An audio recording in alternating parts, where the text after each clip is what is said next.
చూడండి ఏం జరిగింది అక్కడ.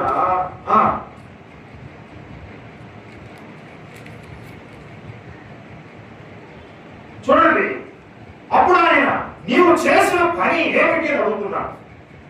ఏమంటున్నాడంట? ఏమా అర్థమవుతుందా? ఈ యూట్యూబ్ ఛానల్ ఉంటున్నటువంటి శ్రేయోభిలాషులు, ఆత్మీయులు బిడ్డలు, ఈ దినము నీవు చేసినది ఏమిటి అని అడుగుతున్నా. ఏం చేస్తున్నావు? ఎక్కడ ఉన్నావు నీవు ఈరోజు? చర్చిలో. నువ్వు ఉంటే సరిపోతా?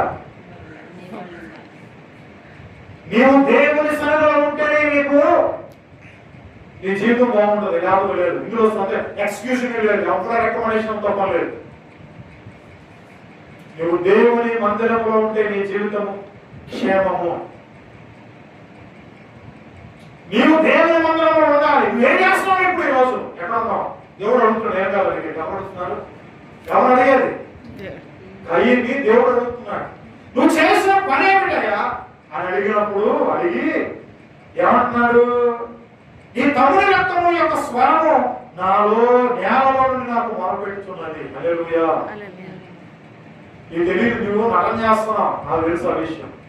నీ తమ్ముని యొక్క రక్తము నువ్వు ఏదైతే చంపావో, నీ తమ్ముని రక్తము నాకు మొరపెట్టింది. హల్లెలూయా. ఎవరు మొరపెట్టిందంట? అంటే అర్థం ఏంటంటే, మన అర్పణను సరిగ్గా అర్పిస్తూ దేవుని మందిరానికి వస్తూ అన్ని చేసేటువంటి వారి యొక్క రక్తము అనగా వారి మాట, వారి స్వరం ఎక్కడికి వెళ్తుందట? వెళితే కదా. అయ్యా నేను ఎంత ప్రార్థన చేశాను, నా ప్రార్థన ఎక్కడికి వెళ్ళలేదు అంటారు కదా చాలా మంది. అంటారా? అంటే అర్థం ఏంటంటే, నీవు దేవుని విషయంలో సరిగ్గా లేవు. అక్కడ గాడి శ్రీమంతు దేవుడు అంటున్నాడు, నీ హృదయము దేవుని ఎదుట సరైంది కనుక ఈ కార్యక్రమంలో నీకు పాలు ముప్పులు లేవు. హృదయం పాడైపోయింది.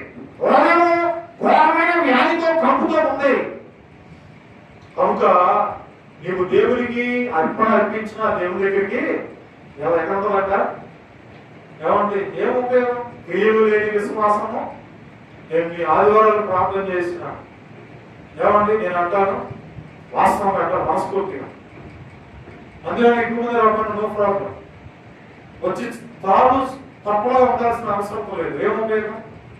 ఉన్న నలుగురైనా ఐదుగురైనా ఎలా ఉండాలి? నిజంగా దేవుడు అదే కోరుతున్నాడు. 1000 మంది సంఘాలు వాళ్ళ ఆలోచనలు ఏంటంటే ఉంటాయి. డబ్బుల మీద ఉంటుంది ఆశ.